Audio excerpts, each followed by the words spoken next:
In today's video, I'm going to teach you how to find out your Skype ID in just 5 minutes. Whether you're new to Skype or a long-time user needing a quick reminder, I've got you covered. Let's start by heading over to the Skype website. Once there, you'll notice an option that says Open Skype in Browser. Click on that. It's designed to let you access your Skype account right from your web browser, which is incredibly convenient. If the website asks you to sign in, go ahead and enter your account details. This step is essential because you need to be logged into your account to view your Skype ID. Now look towards the top left of your Skype homepage. Do you see your profile photo there? That's where you need to go next. Click on your profile photo to proceed to the next step. This action should open a drop-down menu or take you to a page where your Skype information is displayed. Here's where it gets a bit repetitive, but bear with me. You're going to click on your profile photo once again.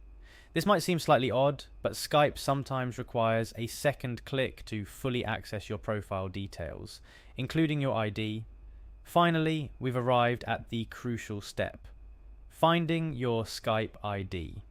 After you click on your photo that second time, you should see your Skype name displayed along with other account information. This Skype name is essentially your Skype ID, the unique identifier that people can use to find you on Skype. Carefully copy the text that is your Skype name. You might want to paste it somewhere safe or write it down if you need to share it or remember it for later use.